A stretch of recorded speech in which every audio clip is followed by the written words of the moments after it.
Okay. Good evening, ladies and gentlemen, and welcome to the March 27th Litchfield Budget Committee meeting. We will begin with the Pledge of Allegiance. I pledge allegiance to the flag of the United States of America and to the republic for which it stands, one nation, under God, indivisible, with liberty and justice for all. Next up on the agenda this evening is public input. Would anyone care to address the committee?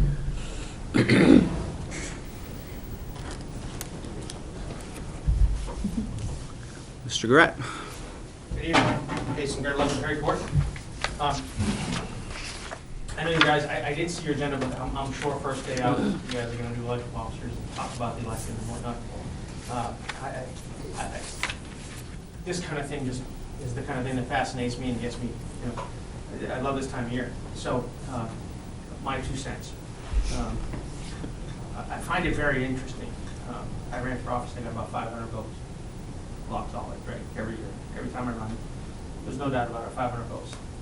I talked to probably 500 people, and those are probably the 500 people that vote for me, but what I find interesting is that I didn't win, and you look at the numbers, and a good portion of who didn't vote for me shot the budget down, which is, a lot of what I talk about in town. So while they don't elect me, they shoot the budget down. It's the budget committee's budget. Right? And so, interestingly enough, the budget that does pass is the one that's set by the boards. So the school board set the default budget, the Board of Selectmen set the default budget, and that's what the voters voted for by not passing the proposed budget. So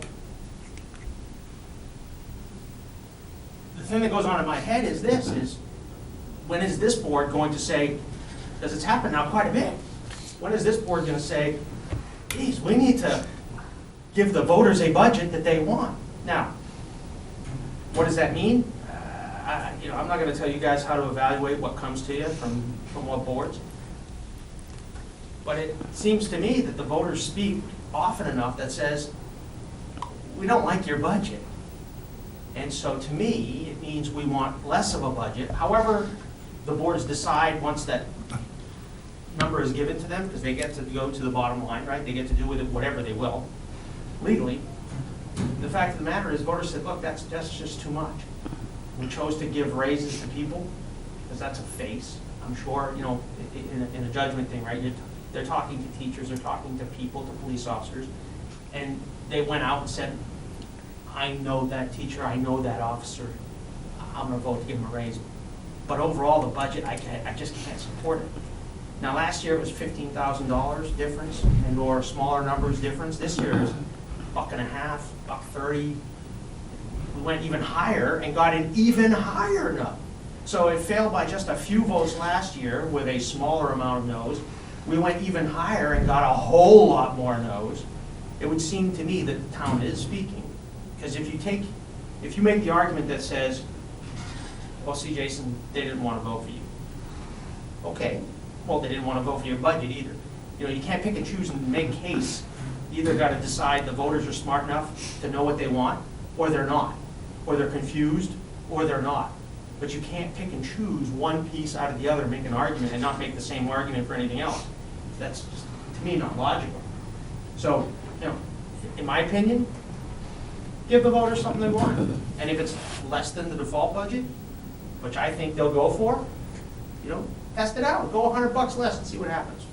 Right? I bet you they take their $100 myself. But in any case, that's my position. You guys have a long year to decide what direction you're going to go. But I do. I really, really myself take the voters' opinion very, very seriously. Right? Just like when I don't win, it means I've not done something that they want to see or hear from me, and I'll take that personally and work towards that. And understand what it is about me they don't want to elect. And that's fine. That makes me a better person. I see the same thing at the board level. Be a better board. Provide something they want. Thanks. Thank you. Before we move on to additions, changes to the agenda, I just wanted to take a minute after public input and officially welcome Ms. Carrie Douglas to the Budget Committee.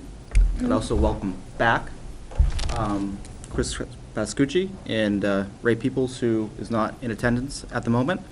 And also welcome Frank Byron, who's an ex officio representative from the Board of Selectmen, as well as, I believe, Brian Bork, right? Brian will be the school board rep. On the school board side as well. We welcome you again and look forward to working with all of you. Huh? Did you get sworn in? Yes, I even have Yes. my little paper.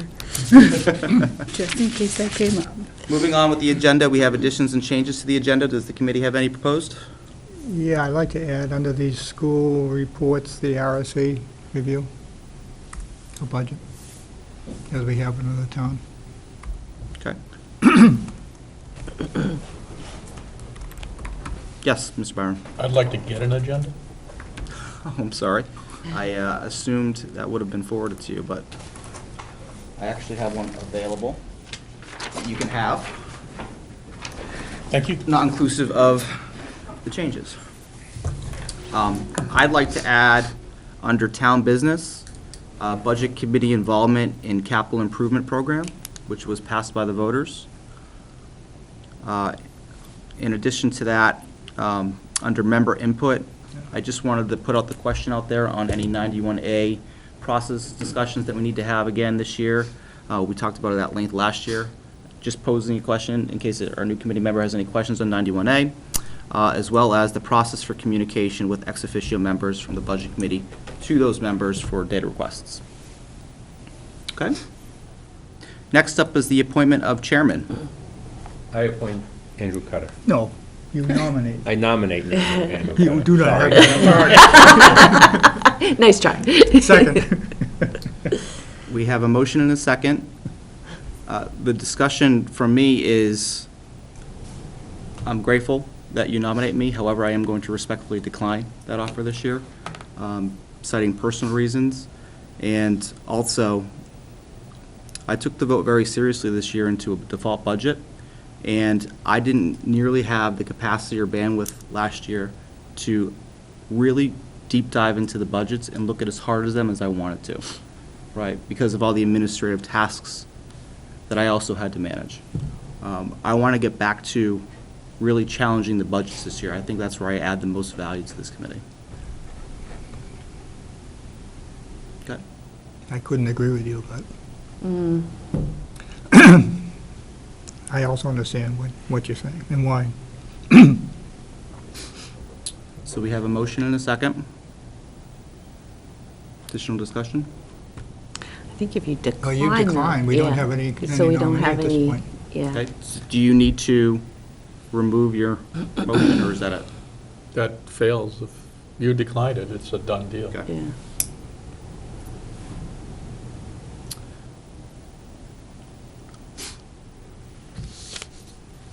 I'd like to make a motion. I'd like to nominate Ms. Cindy Couture to be the chairman of our budget committee. Second. We have a motion and a second. Discussion?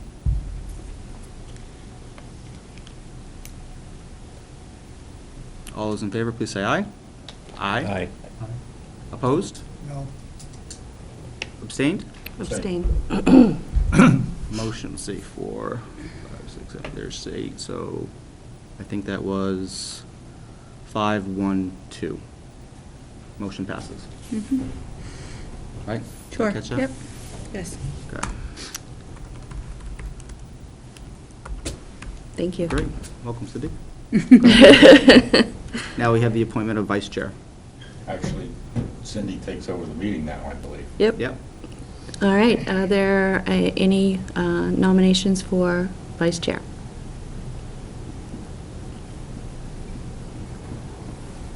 Would you take that, Andrew? Yes. I nominate Andrew Carter. Okay, nomination for Andrew Cutter, Second. and it's seconded.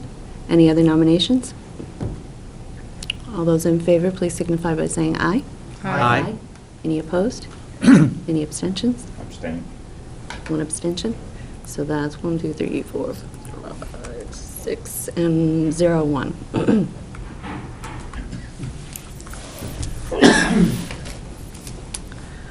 All right, moving on in the agenda, we have review and acceptance of the minutes. We have 2 sets of minutes. The I don't have a copy with me tonight. I don't know if people had a chance to review them and want to proceed with approving them. I believe they're both pretty short. Yeah, they were both short. They were forwarded out to the committee about a month ago. If you have them. I looked at them. I don't recall anything that jumped out of my head, so, if someone wants to make a motion to I approve move them. we accept the minutes of February 1st and February 8th as Second. written. It's been moved and seconded. Any discussion? All those in... That's a quandary for me because I wasn't there at the 1st, but I was there at the 8th. I want to separate them out. Yes, Okay, let's, I move we accept the minutes of February 1st. Second. motion has been made and seconded. Any discussion? Okay, all those in favor of approving the minutes of February 1st, please say aye. Aye. Aye. Any opposed? All right. Abstain. I'll Two abstain abstentions, too. 3 abstentions. I haven't seen them.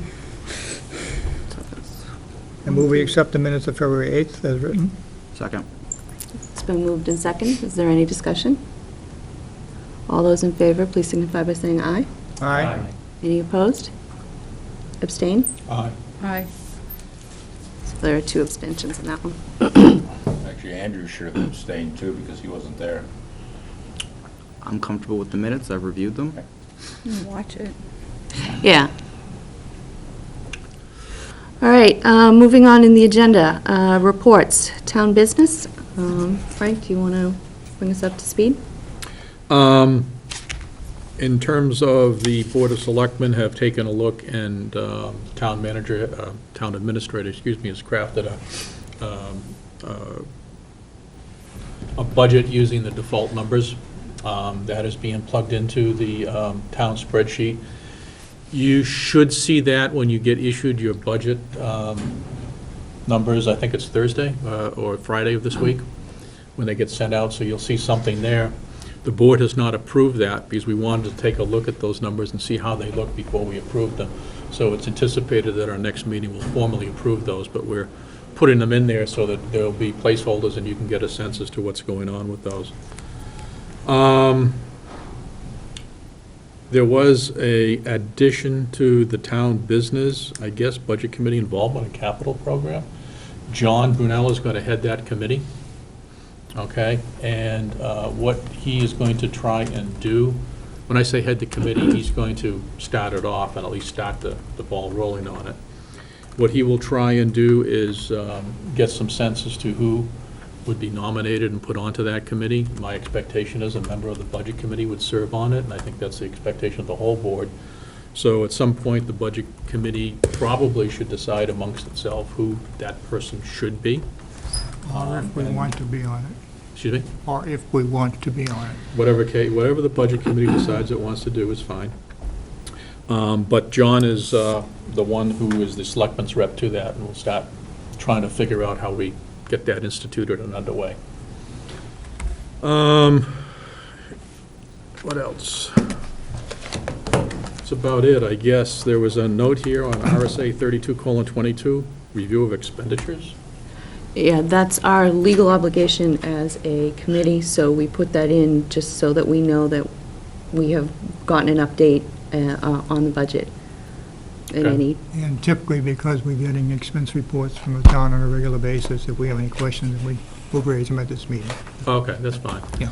And I do have a question on that when we get to it.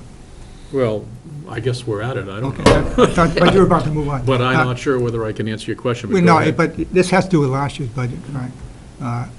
When I looked at the last report we had of the 2013 budget and looked at the ambulance account, The ambulance? yeah, Yeah. and looked at the bad debt number, it looked like we hadn't spent any money in the 2013 budget for ambulance bad debt, and I just asked if you could verify that or confirm that. Because we have budgeted this year, and of course, you're in default. If I may ask the honorable member a question. yes. And that is, when you say the last one you got, and is that the December 31st one? Or there's usually This ones is that'll come out dated- after that dated as bills come in and stuff. Dated January 10th, 2014, which was identified as the year-end budget. And if there's a better one, I'd be glad to see that, too. So January 10th, why no January 10th, expenditures on 14. the ambulance bad debt? Okay. Yeah, we had budgeted over $11,000, and there's nothing spent on it so far. Okay. I would ask, I guess as a general question, what is the expectation of the budget committee that I bring and be prepared to do at these meetings? Because it may have changed since I was here last. Don't look at me. I mean, I can look pretty, but that's, Well, I think That's questionable. I think basically what Bill has just done is if a question has arisen, ask it, and knowing that you may not have the answer at the meeting, just going and gathering that information for us. if there's a question that, like this question that you have, if you want to feed, I don't know how you want to communicate with ex officios, that's a discussion point you're going to have. Yeah. But I guess we can wait until that point in time as to how to feed those questions through or whatever. Under just general update question, has the Board of Selectmen made any decisions on cruiser purchase, given the default budget? We did not do a cruiser purchase in the default budget, and I believe, in the revised. I should have said lease. Or Excuse me. lease, or whatever you want to call it. Lease to purchase is probably a better term. But one of the things we're looking at, that money that was there, to probably use that for maintenance and repairs, because we anticipate they'll probably be higher than what you would normally expect if we did replace the cruises. So that's the way it's sitting right now, and that's what you'll probably see when you get the budget spreadsheet issued to you on Friday. Thank you. Any other questions for town? All right, moving on to school business. John? And the school board is doing the same thing, the town is doing. We have not seen the new budget yet. Our understanding is that it'll be coming to us shortly, and that it'll be part of our next scheduled meeting, which isn't until April 9th, at which point in time, I guess they'll move it, review it at the school board, and then it'll be sent out to the budget committee. Is there any update on the transportation contract? Well, we understand that Nashua is close to a decision. We don't really know how that's going to impact us. So there isn't anything that we've received. I think last where we left that, right, there was going to be some type of review with other distributors or vendors. Well, there'll be a review with one. Okay. Whoever wins is probably where you're going to, wherever you go outside of that, your costs would not be, we're not a district that drives a bus company. We're sort of a district that can tag along on a district that has buses in the neighborhood or close by. It's sort of what works for us. Could we partner with Hudson? I know that they have. Well, Hudson uses the same bus company we They use. have a lot of very unhappy customers over there who are urging the school board to look at other companies. So if, And everybody's sort of in the same boat. I just wondered if we partnered directly with Hudson, if we chose not to go with Nashua, if that would give us a better. Well, it's the same company, per student. Right, and that's the company that Hudson, there are a lot of people in Hudson that they'd probably offer to pay more to not have. Well, that's So- not, well, So if they went the that answer is, route, we will not partner with Hudson because it's not something that would be in our best interest. Okay. Any other questions for general update? We on RSA? No? Yeah, do you have any? Yeah, I do. Because we finally got a financial report from the school just recently. And we had Yeah, in the old days, we used to get one on a monthly basis. I don't think that's being produced anymore that way, but. Not a detailed Yeah. paragraph report, we're not getting. But I think it's important if you're getting a printout or a report as far as the actual expenditures are concerned, the big report, the 56-page job, that should be sent to us. You should as have well as received the you last folks. 2 months. Pardon? You should have received one over the last 2 months. We just got the first one since last year, That's right. which was You dated. received one for January and February. We just received the one for January that was at request about 3 weeks ago, and then we received the February one from Michelle about a week ago. But the first request was just the 2 or 3 page job. That's right. It wasn't the detailed report. I think that there was a mistake on that, but I do Yeah, believe that's been corrected. Yeah, and I just want to bring that to your attention. And when I looked at it, John, I did have a couple of questions. I noticed that the transportation cost looks like, even in the summary, that it looks like you're running under. But when I went in and looked at handicap transportation on the detailed report, you show $44,000 as available for the budget.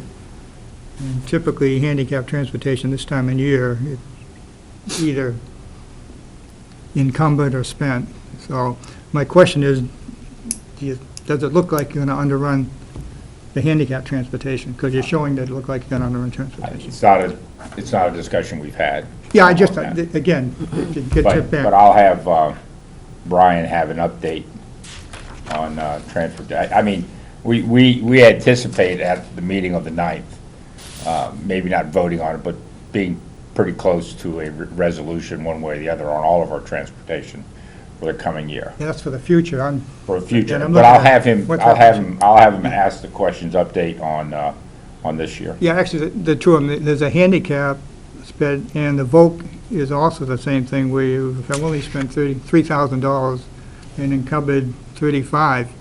But again, this is, you'd think that most of that would have been spent already. So again, how's that look also, those two accounts? I don't know if it's, they just haven't, Yeah. Frank works at a different Yeah, level than, or a different process than Steve I had. gathered that. Why are you And- bringing me into this? Not you, Frank. Oh. The other Frank. Then the other account was the handicap tuition account, John.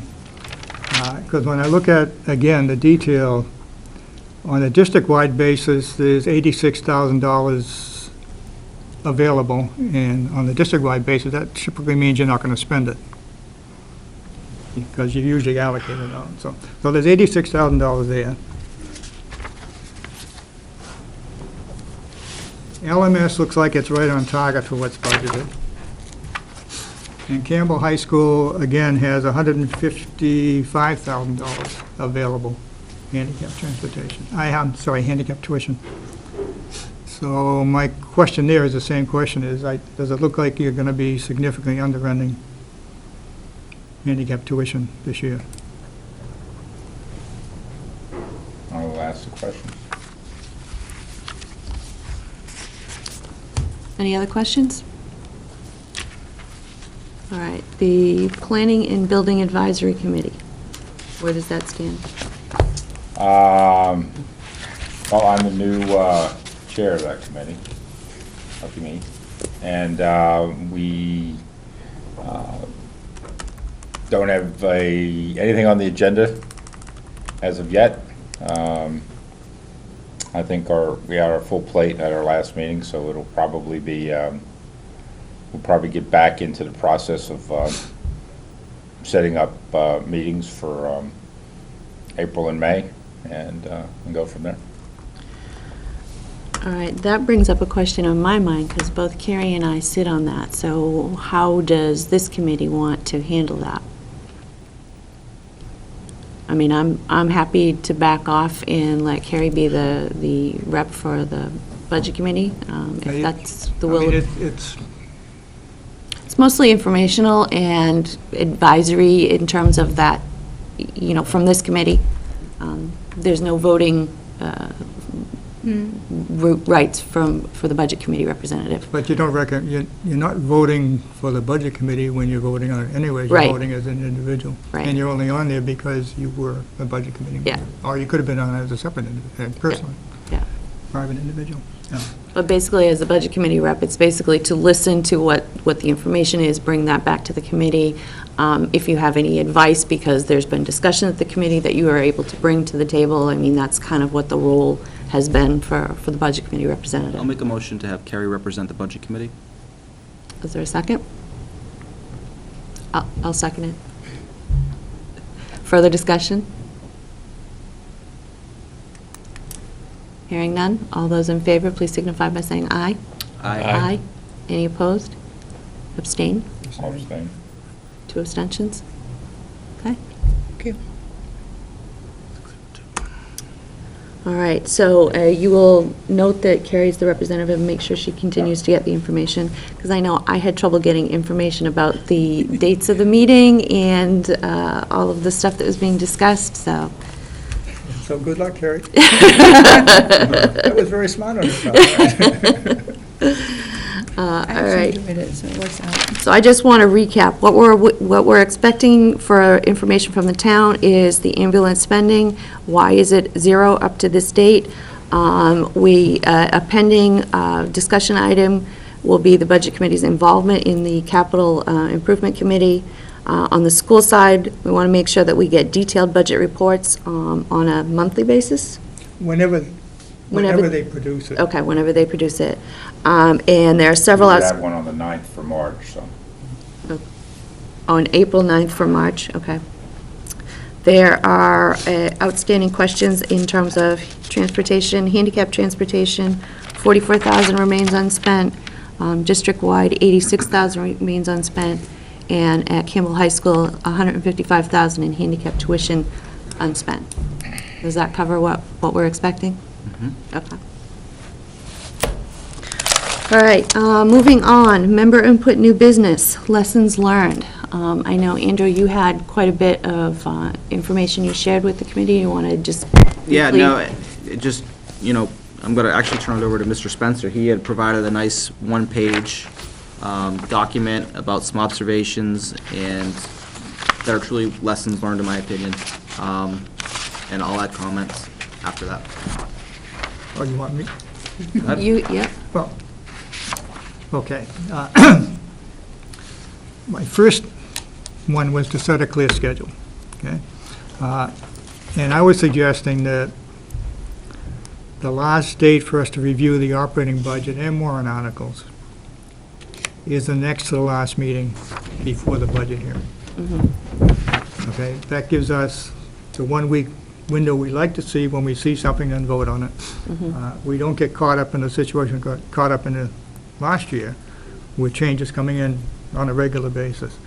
And I think that if we do that, and the town knows that's what we want to do, and the school knows that's what we want to do, then we'll alleviate a lot of the issues we had in putting the budget and the presentation, everything, all this sort of stuff together last year.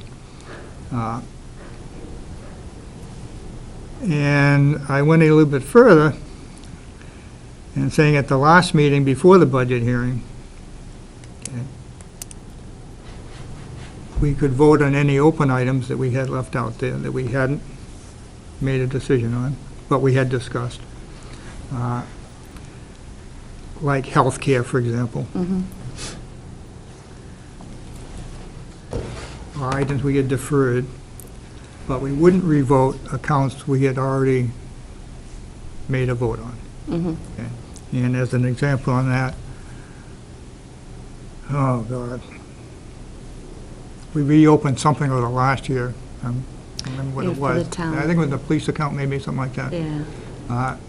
That we had regurgitated and changed our mind because the town had done some swaps and what have you.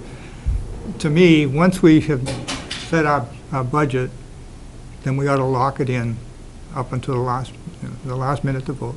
Lock it in, and then at this last meeting, the only thing we vote on then are the things we have left open. So we don't then go in and bring new items in without having adequate time to discuss them and then vote on them. So what you're saying is it goes both ways. So the town can't come back and say, oh, we've got some new information, and neither can an individual member come back and say, you know, I've changed my mind, I want to reopen it. I think, from my perspective, just on that point, right, the interesting thing about last year was the fact that so many changes were made at the last couple of meetings. And that, in fact, it required us, the committee, reopening almost all lines, right? If that's the desire of the Board of Selectmen and just the town process, I think we need to take a hard look at whether we vote when we're reviewing it all, or do we wait until late December, early January, just to say, this is when we're going to vote on all budgets as a committee.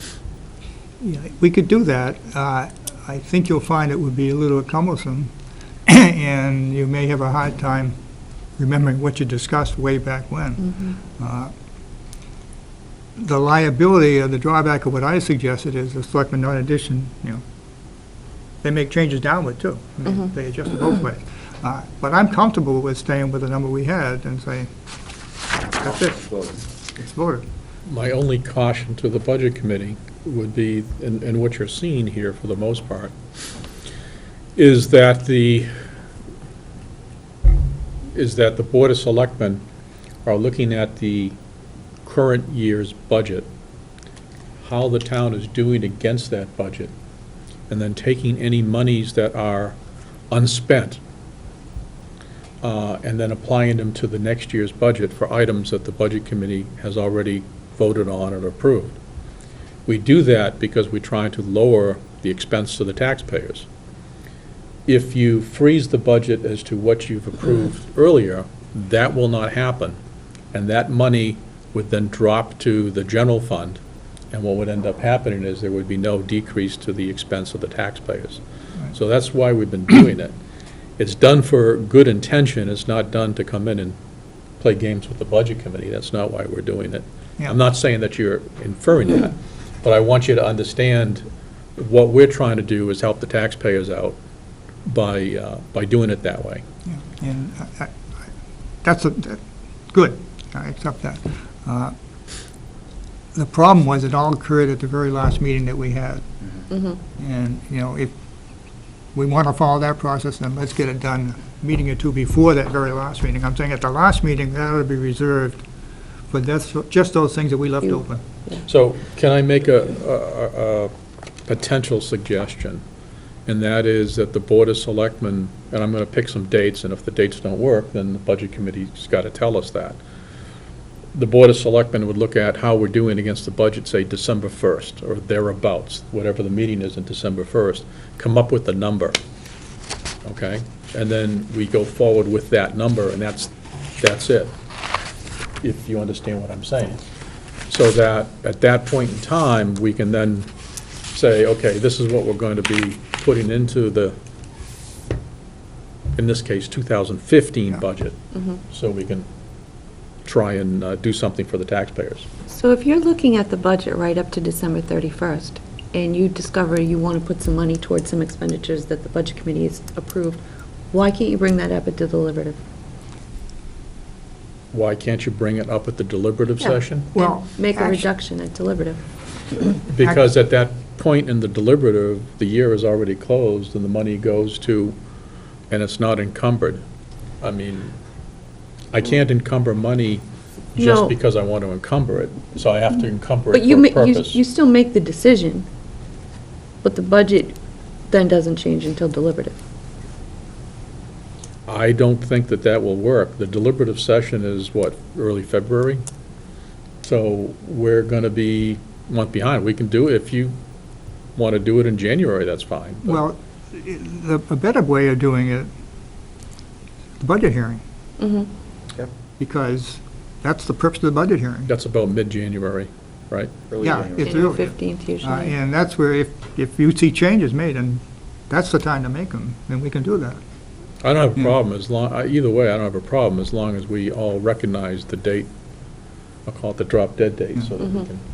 Yeah, all I was trying to do with this, Frank, was to isolate the kind of things we would vote on at that last meeting before the budget hearing. So we freeze everything, so that you can put the budget presentation together, and we're not doing a lot of changes there. Yeah. That's all I'm trying to do That was a big here. problem this year.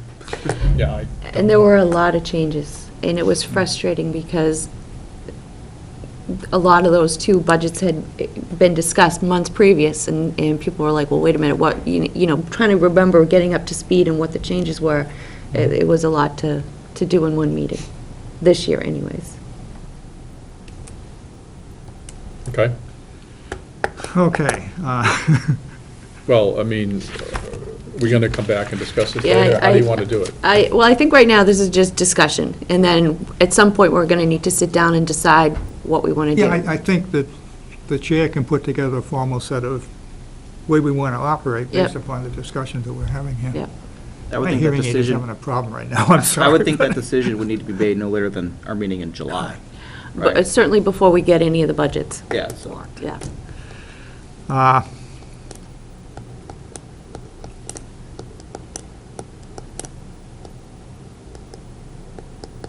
My second, I got to recall, I know what this is about, but was suggesting that if a new item or significantly increased costs already voted on is proposed at the last meeting, it would require a two-thirds vote to reopen that item. Say that again? Yeah. I'm thinking back to, again, last year, at the very last meeting, we reopened items, Right. okay? And I was trying to address that question by making it harder to reopen items we'd already approved. By making it a two-thirds vote as opposed to a 50% vote. Yeah. Were the votes close? Because I don't recall them being close. I think pretty much everybody was in agreement to. Well, I'm not suggesting that it was close or not close. I'm Okay. suggesting that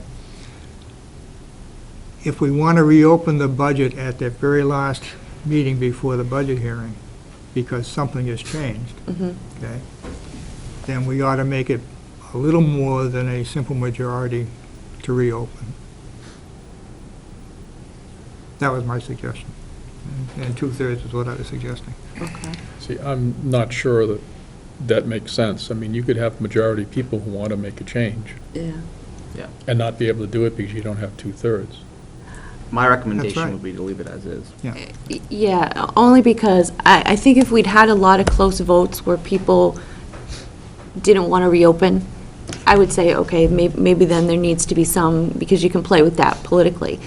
I don't recall there ever being an issue. Usually if someone wants to reopen, it's pretty much unanimous that we go back and take a look at it. Yeah, and again, this is just a reaction from last year where we were reopening items we had already addressed, and that was a problem in my mind.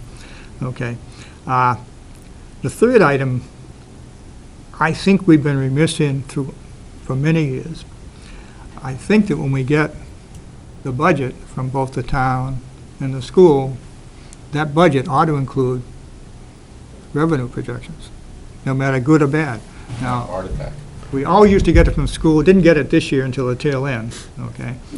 But to me, we ought to be looking at not just the appropriation, but we want to see what the impact on the taxes are, and we Absolutely. can't do that without a revenue. Yeah, we always You used to know, get, I presented that to the board, the budget committee, last time I was on here, and it was voted down by the budget committee. No, what was So- voted down was approving the revenue projection. So, I mean, Different from what I'm saying, Frank. so I, to be honest with you, am enthused that you would want to look at the revenue. We always wanted to look at it, I hope so. I Always. hope so. always. And I think that as a committee, that should be something that we specifically request, that when we get the budget, we want, good or bad, your revenue projection, and recognize with the town, it's harder to do early on than it is, in fact, probably with both of them. But I think we ought to make that as a, I think that would make our requirement. lives a lot easier. Also agree. and I see on the agenda, MS7, MS27 process is a separate item, so we want to wait for that? If you want to do that now, then we can skip ahead and jump right in. Okay, you know, my, it was a mess this year, for one reason or another, but, you know, years past, and I'll go back a few years, the Budget Committee always used to get the MS7 and the MS27 right after the budget hearing. It would be prepared, and we'd have it for the budget hearing, because generally, budgets didn't change. Right. And then we were all there, we could sign off on it, and there was no running around trying to get that.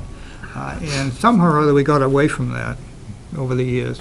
And I'd like this committee, okay, to request that the MS 727 be prepared for the budget hearing. For the budget hearing. Now, what if things change at the budget hearing? Because the previous discussion was that if Yes. there's any open items, that those should be made and then changed at the budget Yeah. hearing. So how's that going to factor? We've done it, I've done it two ways, way back when. One, if I knew there was going to be a change, and sometimes you know about it, you ask them, prepare two. Okay. You know. Well, But regardless, if we have the basic MS7, MS27 at the budget hearing, and there is a change made, that's a very simple thing to get changed. Okay. Yeah. No, I recall in the past, though, there being a specific meeting that we met and signed those. That's because we got out of the routine of having them at the budget hearing. If I just may. And it wasn't, we did have signing parties and all that sort of stuff. Yeah. Just may add a little color to this. So this year, my understanding of the MS7, MS27 process is that it's a new process for this past year. It's different than it was previous years in that it's online, it's digital, it's not a hard copy. that's correct. And to prepare two, I don't think is a reasonable request of this committee, because it's only one online form, Yeah, right? So I understand why that worked in the past. I don't think that's reasonable now Yep. going forward. So one suggestion could be that with the new electronic form, that a draft would be completed, and that at the budget hearing, a signature sheet would be available for the budget committee members. The idea being that if there are changes to the 7, in our case, 27 in his case, that the budget committee can sign that form at the budget hearing, and the chair of the budget committee can hold that form until all those changes are incorporated. And then, once the changes are incorporated to the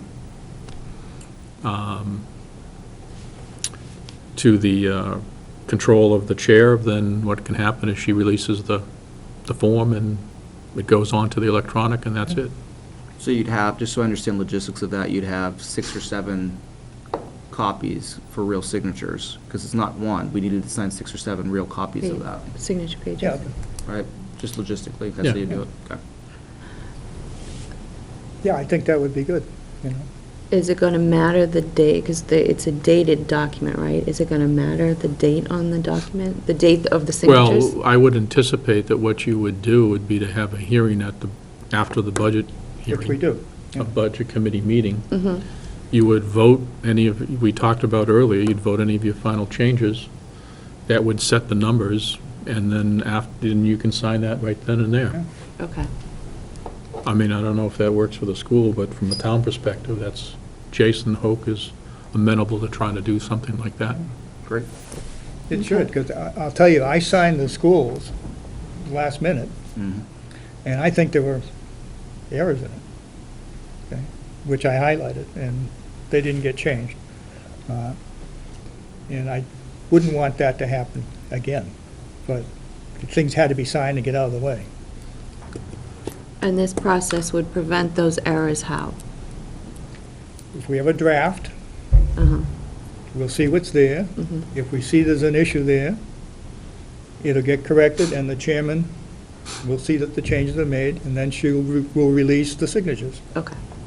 Now, are we talking about the MS27 process now, too, or do you want Yeah, to wait? well, I hopped into that just because I It's- had an issue with some of the things there that I didn't think were right and were incorrect. Should be the same. Well, the big thing for MS27 this year was the direction from the school board that the budget committee is responsible to complete the MS27 form. Oh, okay, then, however you guys want to complete the forms, fine for the town. That posed an initial That's, challenge.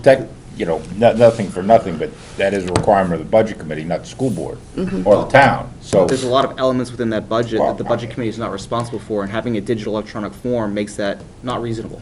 Yeah, and it's always been a collaborative, process I to, will be glad to Can I make the quote you on recommendation to the school collaborative? board and the administration.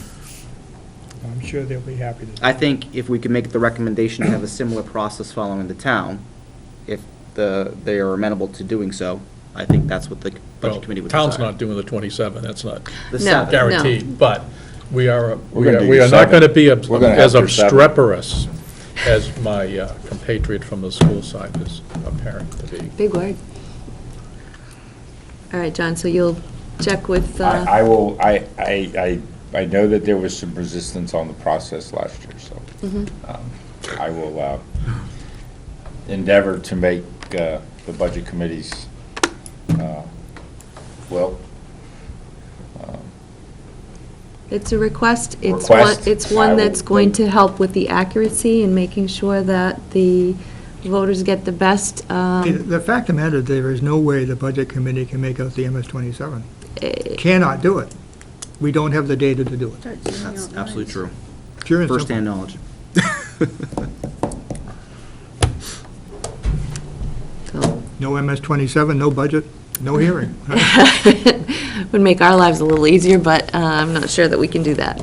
No, I'm just, Actually, Yeah. actually, you the can, data because that if goes you in there, don't, Cindy, we don't if have. you don't Right. provide a budget, then The the school school or the provides. town can. Oh, we can provide the budget. So, Yeah, Yep. we'll be happy to provide a budget. What we're looking Yeah. for is to make sure that it's accurate and that there's cooperation and we all are one big happy family. I hear you. I hear The budget, the appropriation side of that MS-27, the budget, proposed budget, we can fill out very nicely. It's the rest of it we can't do. Okay. Don't have the data. They have. This might be an opportunity. I would encourage the budget committee chair to go and have a nice meeting with the business administration I'd start and with the see if they superintendent. can't come to some amicable agreement on that, would be my recommendation, but if I'd start that's with the not the superintendent. desire of the budget committee, chair of the budget committee, we'll be glad to carry that process for you. I was going to say, why don't we start out by having you broach the subject and see what results from that? And then we'll be happy to move on from there. Brian will have an update for you. Just one thing before we move on to the school aspect of the lessons learned. When is the default budget available for the budget committee? Right, That's a good question. You know, Mr. Garrett raised some very good points and actually direct points that I've been thinking about, right? If the budget committee doesn't know what the default budget is, we have no baseline comparison when we're creating our operating budget, Well, right? I mean, we The- know, based the- upon Jason's hoax general statement, that it will be somewhere between $100,000 to $200,000 above last year. But, you know, for this year's challenge, we had approximately $50,000 increase in our operating budget with no real understanding of what the default budget was until we saw warrants. You know the process for the default budget. You have the budget, you're gonna do the same thing that the town or the school does.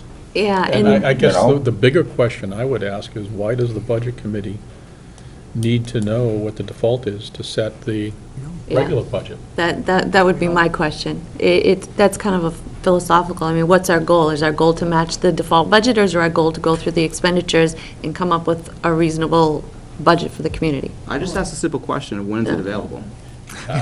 You know, sometime right? before the budget hearing is Not usually debating when it's philosophy. available.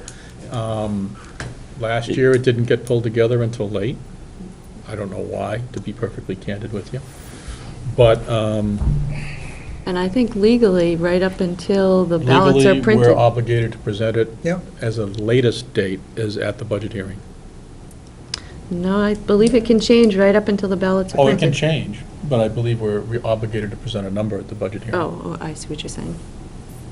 Well, why do the folks who create the default budget then try to push across all sorts of additional, why is there additional stuff pushed on top of that once they, Because it falls within whatever the RSA Well, says I'm it can do. not sure I understand your question. I On mean, top of what? There are needs and wants within the town, right, that we review as a budget committee, that are presented to us from the selectmen and other representatives, right? And that's what we vote on. We discuss and analyze the needs that are presented and make our best decisions from that information. Well, I think what you're asking is why would it change?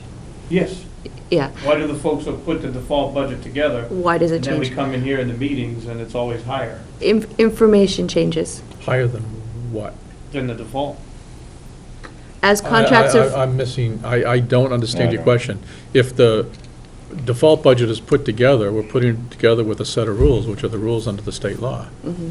So I'm not sure I understand your question when you say, why is it higher? Well, Higher than what?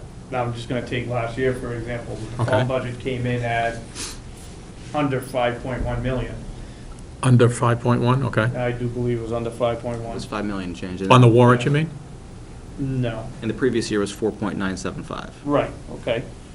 And then the budget that tried to get voted was almost 5.2, or just, wasn't a 5.1, $100,000 more. And that's after we trimmed some of the cost off on the budget committee. I still don't understand your question. Are you asking why is the default budget lower than the budget the budget committee puts together? Just kind of wondering why it's always set higher than the default budget. know, You we're said, talking about it you'd now. have to ask, that's a question for you guys. Because what we not- approved is an I don't operating set the budget. budget, right. I suggest to you what a proposed budget would be, and then the budget committee's responsibility is to adjust based upon what their thinking is as to what a good budget for the town, to do its services and whatever should be. Our job as a Board of Selectmen is to set the default budget, and we do that based upon, what are the budget lines from the last approved budget? Are there changes in contracts, up or down? And the only difference that we've taken is a position that, to use the classic example of pencils, if we bought $100 worth of pencils in the prior year budget, and we decide we're only going to spend $50 in pencils because we got an excess inventory of pencils, in the next year's budget, we cut it to $50. So, a prime example will be, let's take a look at the school budget. We have a default budget, whatever it is. Already that default budget, if everything's staying equal, is $350,000 higher than it was last year. Because you voted on warrant articles that added to the default budget. Mhm. So that will change the default budget Right. automatically. The Yeah. default budget is a simple mathematical equation, and it's right. Should We voted on the teacher's contract, that clearly will be in the default. Same with the police. Teacher. Right, and minus the same 350 a number from the end of the bond will be out of it. Right. So it's a simple mathematical question. So I guess anybody here, if they took the time, could really get a very accurate default budget anytime we wanted, quite honestly, because it is a mathematical equation. And I want to clear up I believe it would be good to have early, if possible. No, we should not base our decision on the budget we're creating based solely on the default budget, or even at all, because we are not offering a choice to the voters. We are presenting to them a budget. We are not presenting a choice between the two. And again, I think this might be a play on words for some people, but we are trying to sell a budget. That is it. That is the only choice. They say yes or no. It's not an either or. You wind up with the other if you don't get one, but we're selling one budget. That's our job, to sell one budget, yes or no. And we're not saying, okay, choose this, or now let's go to the default budget and vote yes or no on that one, making one choice. But given now, let's go to the philosophical end of it, which I thought that was just brought up. Mr. Gret made a fantastic point. We might have to keep other things, at least have some bearing, whether we use it on our decision-making or not. That's why I think it's good to know. The school budget a year ago passed when the town budget failed. The school budget just happened to be the one we offered, $15,000 less than the default. Okay, so let's be Did it pass solely because it was $15,000 less? Or did we just do such a darn good job and people really loved our budget? If it was 15,000 more, would it have failed? We don't know. This is speculation now. So if we could get that information a little earlier, it couldn't hurt, but our job is to create the absolute best budget we can do for the people of this town and present it to them. I guess I would hate to see the budget committee put itself into a position of waiting to get a default budget from both the school and the town, and then therefore making an adjustment to the budget that they think is a good budget based upon that information. I don't think that makes sense. I didn't say it did, yeah. I didn't say you did. I Right. just said I'd hate to see the budget committee get into that. To finalize, I guess, a discussion on it, I don't have a problem getting it to you as soon as it's done. It doesn't matter to me. But I think it's got to be viewed in the light that I just said, which is it's one number that is put together using the state law to determine what the value is, and that's what we go forward with. I agree. And if the budget committee sees that it's lower, and they feel that they want to make the budget lower, I don't think that's the right reasons to make the budget lower or higher. Oh, that would be a stretch.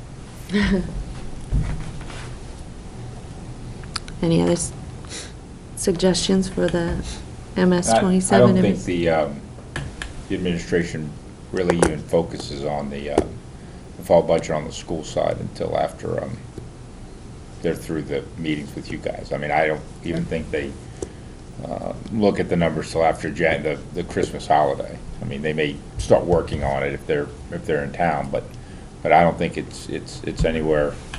I think we get it normally at our first meeting in January is when we begin the process of looking at it, because we're doing the same thing with our budget as you guys do. We're going through it without thinking what the default budget is, because bottom line is, as both the town and the school are going to find, you know, we needed our budgets to pass for the simple reason that there were things that were in there that when money gets shifted around for whatever the reasons could impact other services. And you know, we'll see how it Will there be additional shakes discussions this year on biannual budgets? I know that kind of was brought up last year, kind of fell towards as we got into the budget process. I haven't thought of it since last year. That doesn't mean it won't be brought up. Thank you for the reminder. Okay. But I don't, one way or the other, it's a half dozen one or the other, I guess. Okay. All right, any further discussion on either lessons learned or the MS 727 process?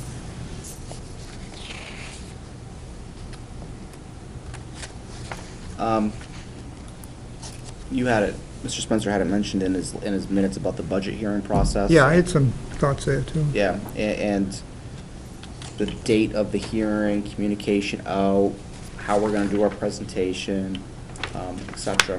Completely agree with all of it, right? I'm hoping the committee can help me understand why our hearing is on Thursday evening. The date of the hearing is determined by law. There's a window. Right. I think it just became convenient to do it on a regularly scheduled budget committee night. No, No? it has to be done by a set time, but Yes. it's not restricted to a Thursday. you No, know. it's not. You could do it on There's a- Saturday if there's you a- did it earlier. I think it's Anyway. within Yeah. a 7-day There's window. a window. For what, Budget the- hearing. the- Budget Budget hearing, yeah. Yeah, you've got a window to do it in, Right. and I think it's a drop dead window, to be honest with Yes, you. it is.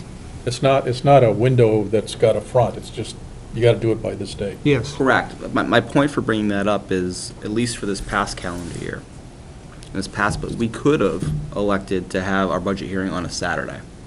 Would we have more community involvement? Will we have more turnout? I don't know. That's all speculation, right? I'd like to think so, but I don't know. Maybe not. Would we be able to get the message out about what's in the budgets if more people showed up, right? Because as Mr. Miller had mentioned, you know, maybe there was 10, 15 people outside of committee representation, right, at the hearing.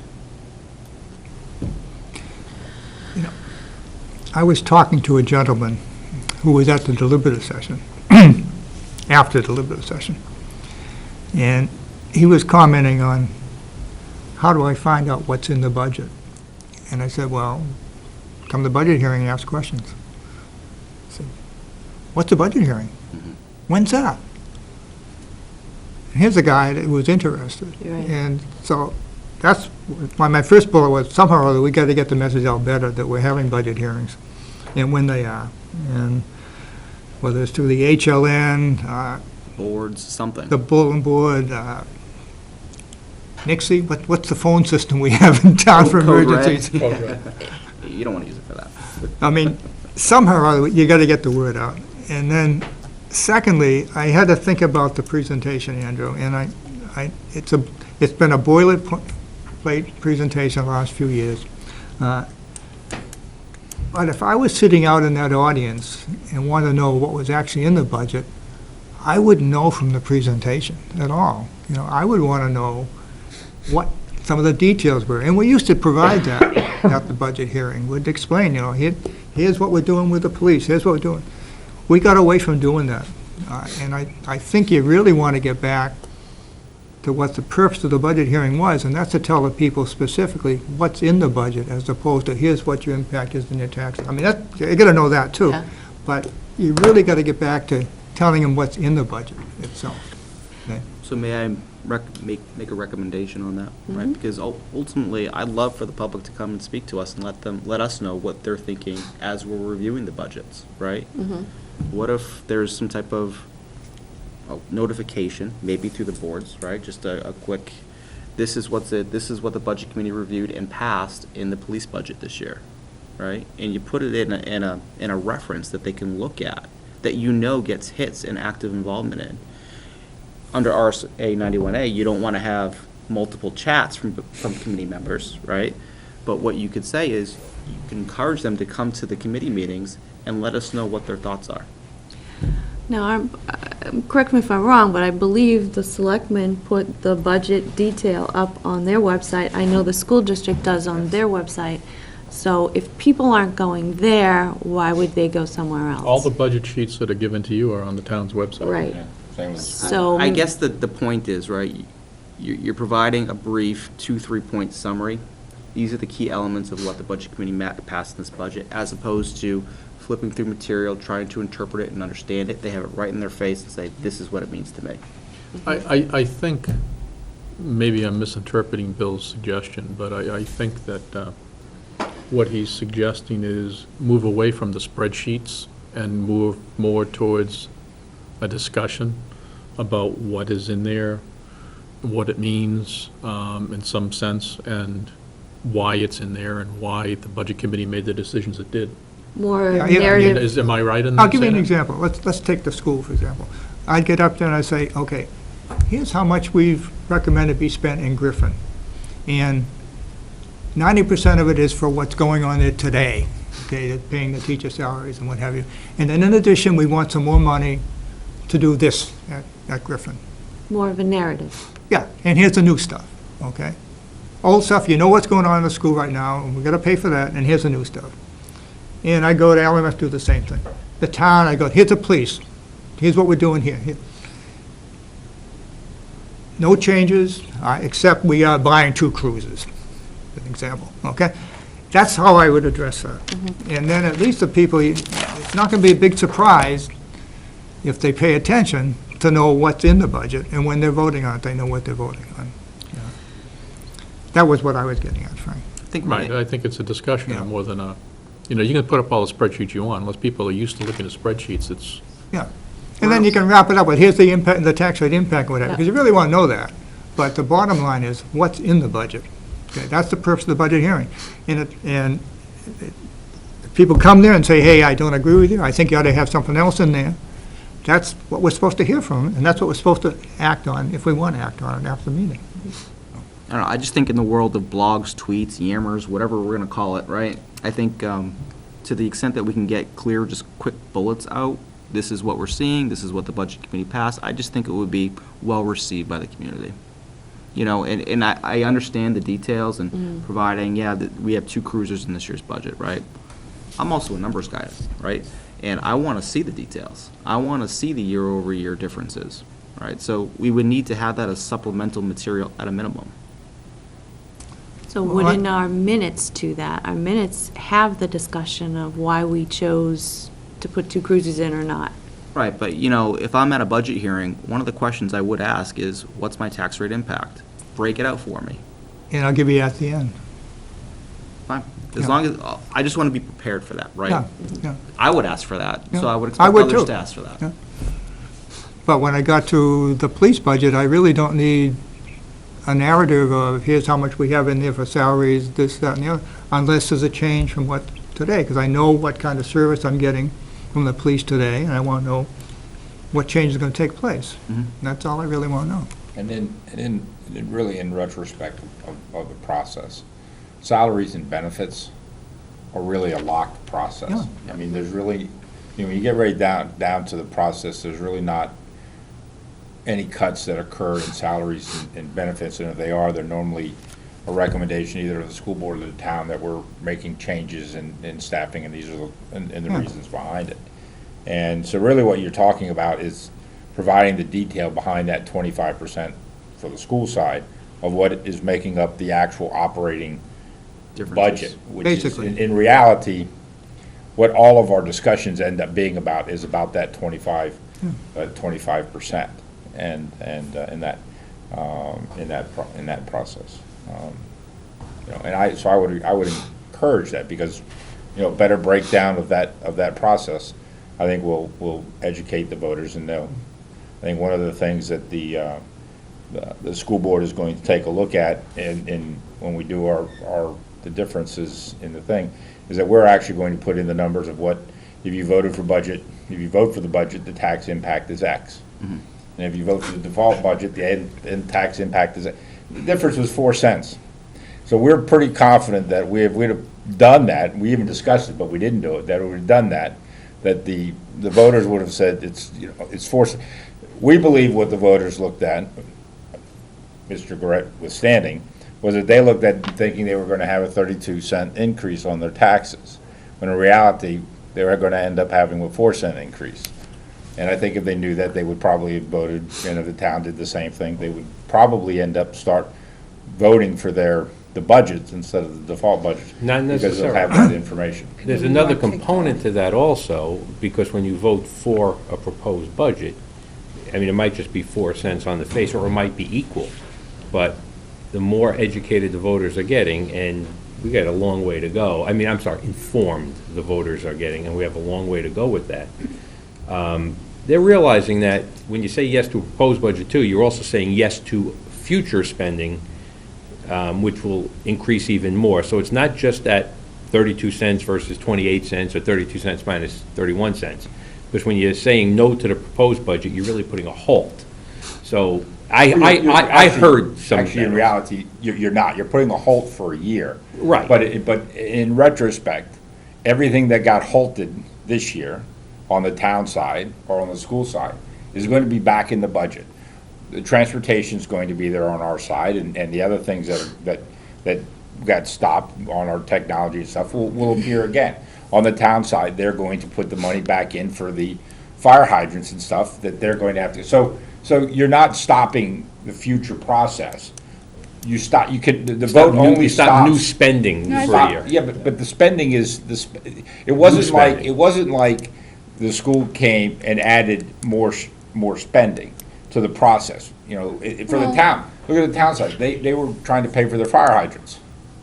Well, they're going to have to pay for the fire hydrants. That's not new spending. That's occurring. That's happened. That's going to occur. And it's the same way on the school side. It's not like we're adding new spending. We're just really covering the costs of what the cost of what we're doing is today. That's not, I mean, you had a new lab in there, though.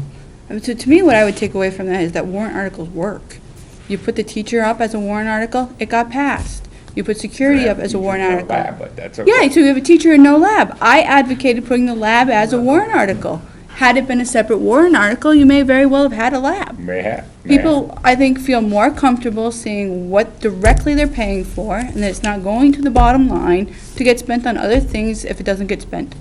I mean, so if people had seen a lab, they would be like, oh, that money, that 2 cents goes to a lab, I can support that. You see a proposed budget that's significantly higher, not knowing there's a lab in there, it's gonna get shot down.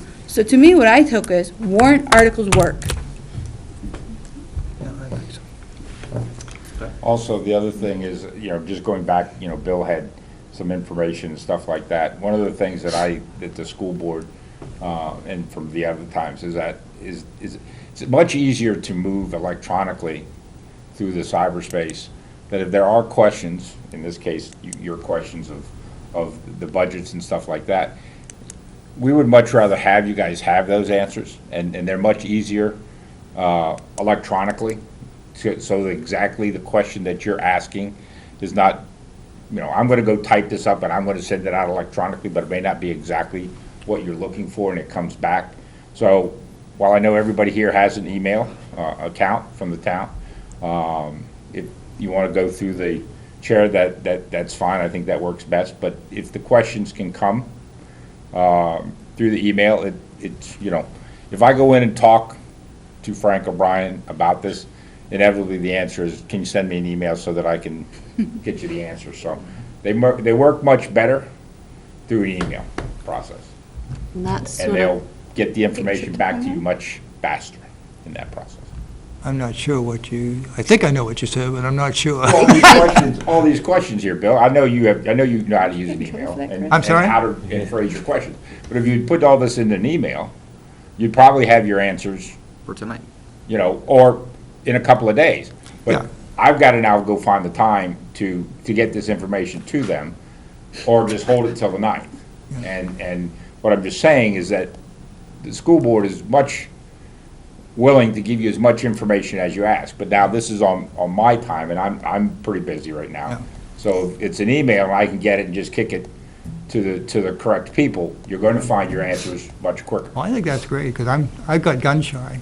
well, I wouldn't be and so this sort of segues into the 91A Yeah. now. How do we want to work Well, this year in terms of getting emails and information to, Before we do, could we just wrap up you? my two other points on this? Oh, I'm sorry. And that was on the budget hearing and the deliberative session, and the meetings we have afterwards. Last year, when Andrew called them, he called them as full meetings, public input, da-da-da-da-da-da-da. And I really think we ought to restrict those two meetings after the budget hearing and after the deliberative session, specifically to what changes should we make in the budget as a result of the budget hearing? What changes should we make in our recommendations as a result of the deliberative session? And nothing else. And not a public input issue, any of that kind of stuff, and no other new items coming in. Yeah, I agree. Okay? And I then- disagree. Pardon? I disagree with that. Yeah, well, again, that would be my suggestion, we do it right on the stage, so we don't even move to another meeting room. We don't want any cover of darkness claims again. Yeah, Right. so, Any of it, I disagree with that, because if we look at the budget hearing, if we look at deliberative, right, those are generally the sessions where, or at least there's some turnout, albeit still low, it's more than none, right? And if public has something to say and address our committee, I want to hear it, regardless of when it is. That's why we had the budget hearing, That's that's what I where was they gonna make the say. Your public discussion. input is the budget hearing. And it's a deliberative session, Yeah. that's the input. yeah, I agree with that. So what happens when we have a warrant article, similar to what we had this past year with the firefighter, coming and addressing our board? That should have been addressed at the budget hearing by him, and it was not. And At our addressed- recommendation, Pardon? at our recommendation. I don't care who's recommending, I'm telling you where it should have been addressed, okay? Not in the, Well, the Board of Selectmen, I don't think got it in time for the budget hearing. yeah, Because I all think- I'm saying, I that's think- the I think mechanism. that there is a window, and there is a start and a stop date that people can put in citizen petitions, and that's the way that was put in. So when we got it, we moved it on. Actually, in reality, those petition warrant articles had nothing to do with the budget committee. They could We have, had a though. very lengthy discussion That's one right. night when they were here. In reality, they weren't budget issues, they were. Right. There was a Yeah, So we were discussion. still Petition trying to article. determine that. Yeah, that they meeting. started out having dollar Raising amounts, the and then, minimum wage of the yeah, firefighters, so, it could so it have was a had- confusing issue as to whether it had a financial Look, piece my to it my or only not. point being is if the public has something to say, I think we should give them every opportunity and chance to do it. That's it. It's the committee's will. So. Yeah, I agree with Bill. The whole point of the budget hearing and deliberative session is people to get up and have their say. If they're gonna sneak around later and do it privately in front of just the 9-member board, that's not the time to do it. If they've got something they wanna make a point at, they need to make it when everybody's there and everybody's looking. That's the end of my stuff. Is that the last of yours? Anybody else then? All right, so now the segue into 91A. How do you want to handle the flow of information between the town and the school and the committee? The questions I asked tonight are really not ones I need an immediate answer. I think it was worth discussion at our next board meeting. Okay? So I think those are the kind of questions should be handled via the committee when we have them. When we get into the budget process, very short timeframes, I prefer to go directly to the business administrator myself, with CCs to the chair. I've done it in the past, it works, nobody seemed to be complaining, and then the last couple of years, it got really tough. We had to start going to the chairman, and things got delayed, and sometimes didn't know whether my questions were even being forwarded or not. Not good, okay? Hey, I did my best. Hey, You pointed I'm at not me. blaming anybody, I'm just saying that it was not good. And when Frank and Brian are willing to get emails and willing to answer questions, as long as the information gets out there, I'd prefer to go that way, to be honest with you. I would say, I understand your frustration. However, think of it in terms of, now you've got 9 people emailing Frank, all wanting their questions answered. I don't think that'll happen. I'm not saying it will, but that's the potential. It's the potential. So I do think there has to be a funnel through, the whole board can see it, but it has to be funneled, and May- then, Which is why a CC May I- to the chairman would handle that. I will tell you, Brian sat here at the meeting and said, send me your questions. Mm-hmm. And that's when I raised my hand and said, we're not supposed to do that. They're not complaining about getting too much in the way of questions. my other concern is, when you are sitting there at home reviewing the budget, you toss off a couple of questions to the business administrator that you want answered. Now the public doesn't know. The public doesn't see and hear why you have those questions and what They don't have to. Yes, they do. No, they don't. That is why we No, are- they don't. I can ask a question of Frank. Public doesn't have to know what question I asked him. Absolutely. I No, they think that's don't. the whole point of our meetings. We deliberate, we ask questions. When you If bring, you see me on the street and you're asking me budget questions, and I've seen you, to be honest with you, at the recycling center, and you've asked me questions, I answer them, that's It's a question. the question. So Whether I use that information or not. It's not a 91A issue. Huh. Now, if, there's, you send that information out to the entire board, that's a public accessible document. Yeah. I just think the community has the right to know why we're asking the questions, where we're getting the information from. If we start making decisions because of the emails that have gone back and forth, even if it's only been an individual email, the community misses out on why those decisions were made, what the information was, The decisions are made here. but they don't know the background. They Well, don't, discussion would take place here because nobody else would know the background either. If Bill had learned a question from somebody and then he would bring it up here, in order for us to take action, Bill would have to give his rationale, we would have to discuss it. ideally, but for example, the questions tonight about the budget, those are good questions. The community deserves to know that Bill wants to know those answers, and then the community deserves to know what those answers were. Actually, I asked it for the committee, not for Bill, But I think the community has the right to hear that, and, which is why it was, yeah. yes. May I And, make a recommendation? go ahead. If there's email exchange, why not just have a standing agenda item to briefly talk about any email exchange that occurred? You know, I you think know, that's this gonna gets- get, The school that's does gonna that. get very again. unwieldy in trying to Well, keep track of. No offense here, Bill, but it all started right in this room, because there are emails going around through budget committee members, Yes. that 3 or 4 people. So the issue that you're arguing about started because of people in this not following the 91A rule. They were different issues. They were having a discussion. They were a discussion. They can't have You that can't, you discussion. can't do Yeah. that. I agree with you. So inevitably. What I'm so talking about is inevitably, not a discussion. The impact of that, I agree with you. is the fact that school board, I'll speak on school board house, felt that budget committee members were having conversations about the budget and coming into the room with predetermined votes.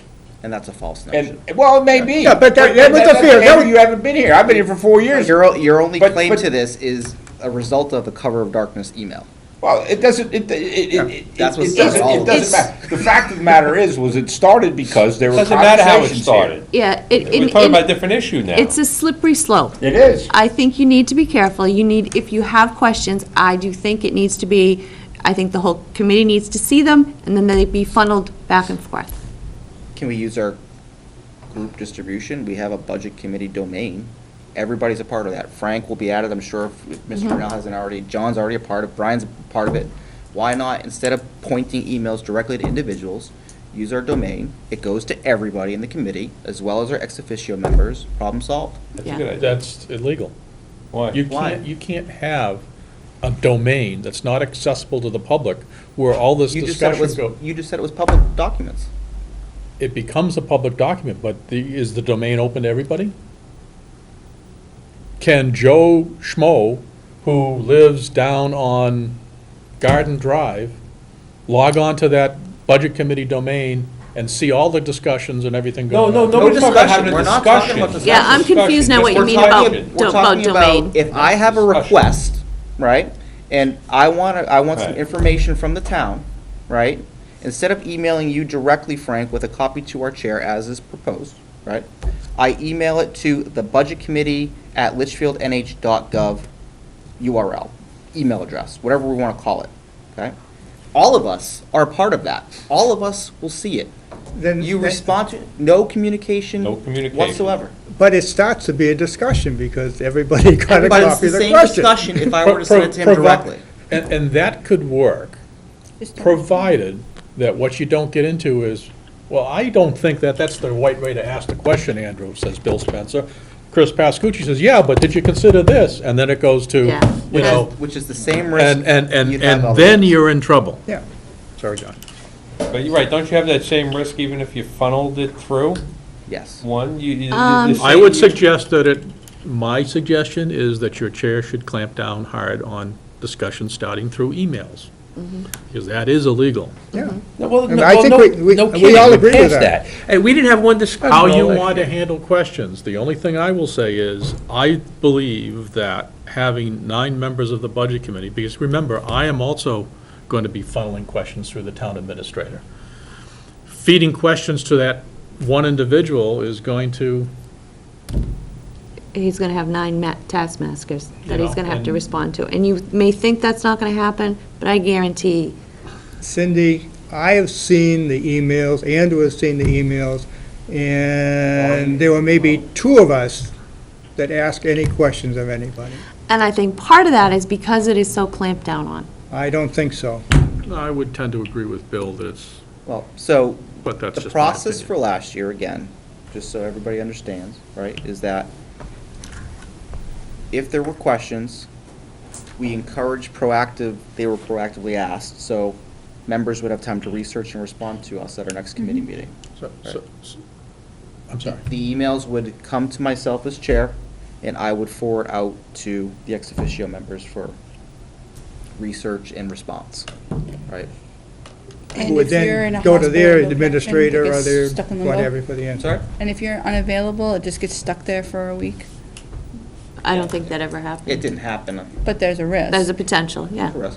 So, Got hit by a bus and he was in the hospital for a week, it could happen. Your point is, it creates a bottleneck in the process, Right. which is exactly the point I raised My last con- year. My concern would be, we ended up with a lot of canceled meetings last year due to snow. Too. Oh, okay, you're right, I couldn't make them all. But it's, your limited time is valuable, use it efficiently. Well, I And will, so, oh, I'm sorry. and so if you make the policy that you can ask questions but don't respond, they would bring the answers to the meeting. And then we can have somebody say, stop answering questions, that's illegal, then it'll stop. Well, I think the asking questions and then getting the response at the meeting is That's appropriate. Right.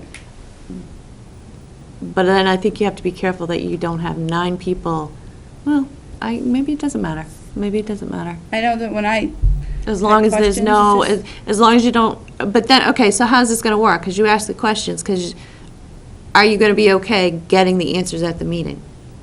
Or are you gonna expect an email back with those answers? See, you may end up. I may in a do s- nothing with it. See, Let me caution you that you may end up not even knowing it, but violating the law, and I'll give you an example. Bill sends a question,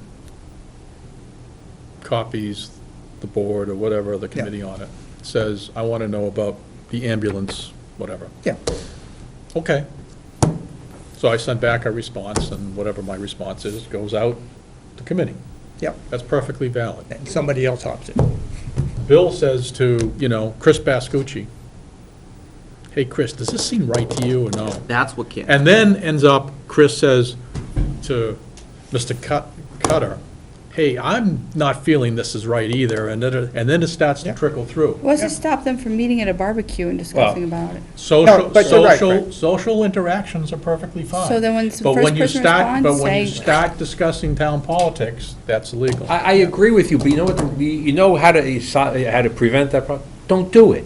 I mean, I agree, and that's what you're debating now, so Yeah. enjoy. so let's go back, because I know John brought up how we all got here. Okay, the minute No we, ill the intention. minute we spoke it and figured it out, it stopped. So we have the conversation, do you want to have the conversation twice a year? Could we have this 3 times a year just to remind? I think everybody in this room, we're all adults. If you say, Bill's going to type a question, when the answer comes back, that's it, it's done. Don't get back on it and send it back out again. And the second it does, the responsibility of all of us to say, yo, stop it, Cut it out. cut it Cut it out. I would, I'm going to speak for Brian here because, he's not here. But, but I would tell you that if somebody had questions and you wanted to send the questions directly to Brian Bork on any topic, he would get you the answer and send it back to just the person that asked the question. And then it's that member of the budget committee's responsibility to bring that up at the next meeting and say, I asked, da-da-da-da-da, and this was a response that came out. So then it's back out into the public. Nobody has to get involved. There's not, again, it's not, I will tell you one of the biggest concerns from the school board part of the process on the budget review is that right or wrong, there's a feeling that we bring our staff in to present a budget. And we go through the numbers, and there are very few questions. And the next week, you go to vote on that budget, and you have an arm length of questions. And the expert who presented the budget is not there. So our concern is the budget is not being reviewed before people are coming into the room. I'm not saying it's not, or it is. But, if you review the budget before you come into the room, there should be a litany of questions that should have occurred so that the expert who created that budget can answer those questions. So the following week when you vote, you have the answers and the agree. information that's needed. And on the school side, we are concerned that's not occurring. We've chastised school board members for the same thing, of coming in and looking at the budget. When we start at, let's just say we're talking about GMS and we know the principal is coming in, and he comes in and he does his thing, and we're not prepared to ask him any questions. And so we as a school board have discussed that process, and we're hoping that we'll become better at that. But is that no offense to that complaint, but sometimes you have to think about it. Like, if somebody presents it, I may not know what my question is until I go home and think about what I've heard. Well, the So to expect expectation- the question, so perhaps you need to bring them in the following week, so that the questions I've had a chance to think about can be answered. I agree. But to put me on the spot and expect me to have all very intelligent, worthwhile questions without having seen how they intend to present it, I don't think is fair. Yeah, I agree. I think there need, Well, I mean, guess it's- to hold on a back up second. his point, I mean. Our budget's not difficult. And again, Yeah, it is. eliminate we're giving it to you, we're basically giving it to you as the operating budget only, and keeping salaries and benefits out of it, so that you're seeing GMS as a budget that's $150,000. I am very comfortable with the fact that people in this room ought to be able to look at that and go through that 3 or 4 days before then, and be able, if there's questions on it, I don't think you have the litany of questions on everything, and yes, there may be something that is going to occur after the fact. But when we bring them in, they present 1 or 2 questions at most. No. And then we get, depends on the department and the budget. Yeah. And then we come the next week and we could have 10 or 15 questions. And while Frank and Brian put the budget together and finalize it, they also are not relatively the experts. And we're really talking about, the really big ones we're talking about is SPED. We're talking about, that's a big one, technology. So, but is there a reason we couldn't just ask them to come the following? Because I don't think Yeah. you're gonna, if you're gonna expect cogent, good questions that night, as I will tell my husband, it ain't gonna happen. Well, So I just, come the next week after I've had a chance to digest the information. I think it would be, if that's possible, I think that's a good thing to strive for. I don't know if we're going to solve that tonight. I was- understand your frustration. I just think that your expectation at that point is just a little unfair. My Well- expectation is that the budget committee review the budget before they walk in this room. And that's a That's my reasonable That's a reasonable expectation. expectation. we get the Alright. budget before Thanksgiving, whatever. Yep. Gives us a little time to look at it. I'll take SPED, for example. I do look at it. That's one of the ones I always zero in Oh, I know on. which one's your, And I try to get my questions out before we even sit down, yes. okay? And So they that know is where I'm helpful for going to us. be coming from. Yeah. And they'll have the information I want to see. And there may be other questions that get generated during that meeting that we'll follow up on. Now, that brings me to my point. I would like to be able to go to Frank and say, would you give me this information on SPED? All right, so, Don't distribute to everybody else, just No. let me see well, it, let's try this. Let's let me try- finish, and then I will use that information, maybe, or maybe I won't, in terms of the kind of questions I'm going to have to ask when that subject matter expert is here. So let's try this as a process. You ask your questions to Frank, CC the chair. We'll have a standing line item of emailed questions during the previous month. You can do that. I think that's unnecessary, but you can do it. I think to be on the safe side of By 91A CCing the chair, I agree with you 100%. and making sure the public has the best information, the most information about how we form our discussion and our decisions, I think that's the safe thing to do. Yeah, And if I'm you wanna happy do to that, try to keep track of all. Cindy, that's fine. That doesn't take up time in the meeting, but that's fine. Well, I would, I'll talk to Brian, Brian Bork about it, but I think that, this could be something that could fall on him as a responsibility, that when it gets to the point, he can, hey, I've received these questions, and this is the information that is based on those questions, so that it's coming from a school board member to provide that, because if you have a question, or anybody has a question, it ought to be answered in an email, but it also should be, doesn't have to say where the email came from, just to be, budget committee had a question about X, and the school board provided this information to back up that question. Yes, I think And that- again, the typical questions I ask are directly related Yeah, to a budget presentation. Your questions are and- very good. And they will come out at it, Yes. so. And just I one- just hate to see meeting dragged on. Yeah. Point on that, too. Well, I mean, guess I'll tell you from my perspective, having done this 3 or 4 times or whatever, is my observation of the way the Budget Committee works is to somewhat mirrors what was just said. And that is, people come in, you have a budget expert there, they present their budget, there may be a couple questions, and then the next week, all hell breaks loose with questions. And unfortunately, the expert's not there and can't answer No, them. that's the same thing. And, John's on. I think that's the wrong approach, because what ends up happening is, Budget Committee says, well, you can't answer my questions, there's obviously not a need for this, then let's cut it. And maybe there is, maybe there isn't, but I think you're better getting the information than making a decision based because you don't have it. Or a Actually, solution is, on the town side, Frank, it's really boiled down to very few subject matter experts coming in. It's been the town administrator that's been handling everything.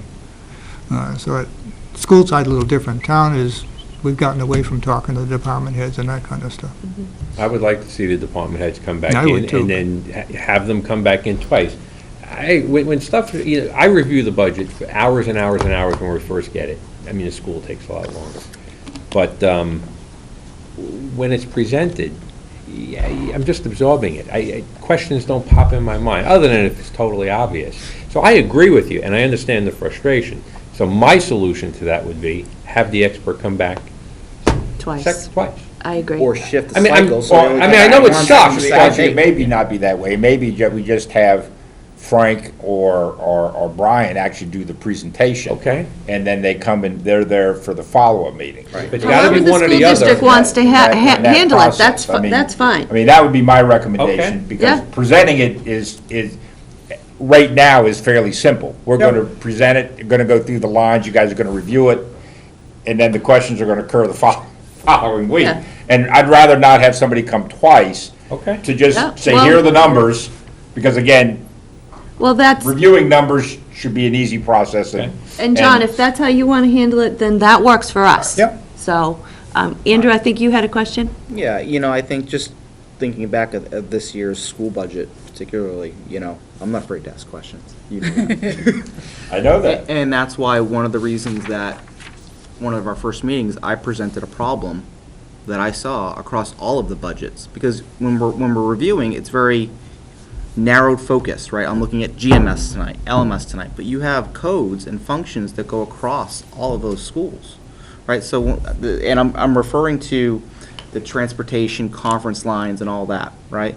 In which even the school board recognized there was a problem, or the Dr. Cochran, right? So I think to the extent we can get to do that is where we can add value to the process.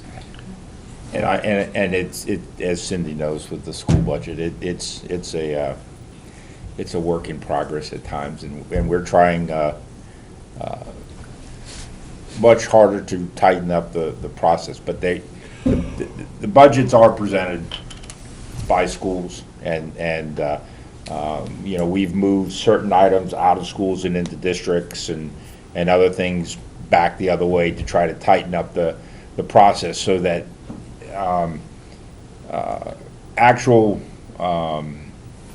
expenses are going into the right process, whether it's if something's a district-wide expense, and there are some things that were under district-wide expense that were, in reality, were more school expenses and stuff. And so we're trying to make it tighter, but transportation will be one of those things that goes across all three schools. And it's a very hard thing and to get its number, but in that case, that's when the two-pager that comes in that shows, this is how much was spent on transfer. I mean, that's the broad view, but when you dig it down, you're gonna have to dig it down by schools. And I think a lot of that's just the software they have right now in that process, so. Yeah, but, part of our responsibility as Budget Committee is to look at object Holistically. codes, for example, okay, and make some draw some conclusions, make some decisions on those, and then make some global changes if we feel it's appropriate. And I think that addresses the question you're getting at, where you have little pockets here and there, but in the sum, it looks wacky. It really adds up. So you can't figure out where it is, but if you say, okay, then we're just gonna go to this number instead, and that's our job, then we can handle that. Agree. All right, so I think that you've got some idea what we're looking for come budgeting season. I think we're going to try, if you individuals have questions, funnel it through the representatives, CCing the chair, and then it will be a line item, a agenda item, and I will just make sure that if there's any information that needs to be brought out, these questions were asked, these were the answers, just so that the community and everything knows what's going on, it's all out in the open. Okay? I know, Bill, Yeah. you don't say, in No. reality, it's just a few minutes worth of time. You don't understand what the SI was all about. That means I gotta go in and learn how to use that goddamn All right, I town email address. can't help you there. All right. Moving on to 2014 meeting calendar. Yeah, so, There was a calendar that was proposed. I don't have it in front of me. that's all right. I have it here if you want to see it.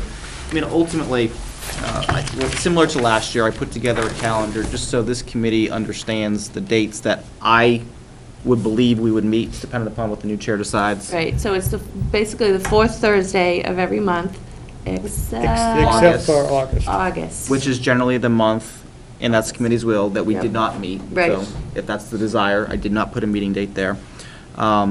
One of the things that I was thinking about when I created this calendar was, just as we talked about earlier, in which we reserve all voting to the end, right, until we have a clear, definitive budget in front of us. Understanding from our discussions tonight, maybe that doesn't work, but that's what is on this calendar. So, anyway, you have a clear schedule based upon my view. I mean, the easy part is every fourth Thursday. Do we want to review in another month or two? I mean, I kind of think we need to get the schedule from the town and the school before we then set our fall calendar. Yeah. But right now, All tentative dates. I think that the other thing that should be noted is the challenge we're going to have again this year with Christmas and New Year's because of the dates they fall. it's always a challenge. Yep. But that was a big problem for us this past year, and I wanted to highlight that again this Yeah, year. because the, I think the school rep, the 23rd may not have a lot of school people around. Yeah. Well, that's why. And we are not open that 1st and 2nd of January. The schools are closed. So, Yeah. so basically, on the school side, if you meet on the 18th of December, and I don't know how all this falls in your calendar, but the 6th would be the first day that school personnel are back in town unless, And that's going to be something that we're going to have to take our lead from whatever calendar you produce.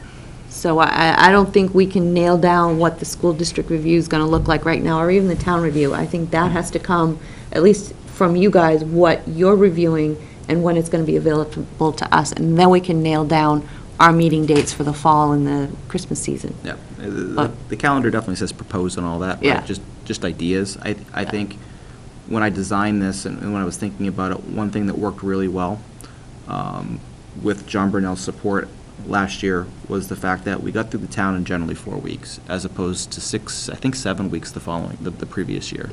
Yeah, I think they Right? can, I looked at the meeting time.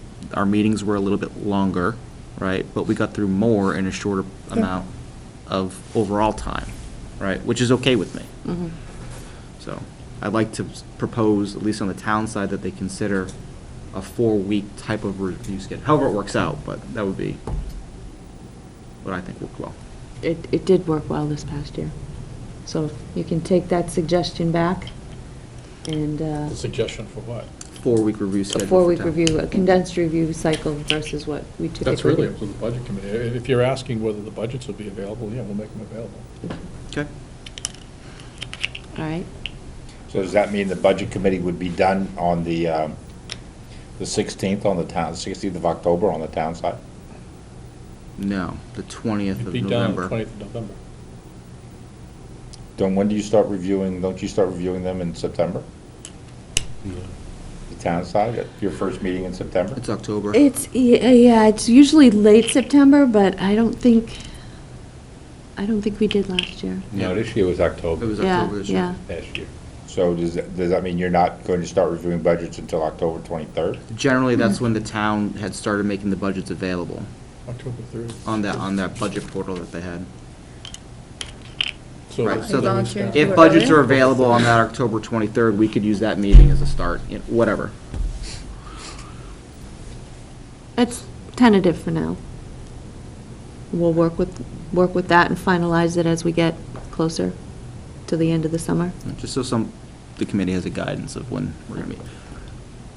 One other question I had for John and Frank. Last year, there were switching of members. You represented the town, or Oh. the school, right? Which one did I forget? Yeah, somebody worked the town School- budget the and school, somebody thank worked you. the school And budget Brian- and vice Brian versa. worked- to- Brian's in for the whole year. Okay.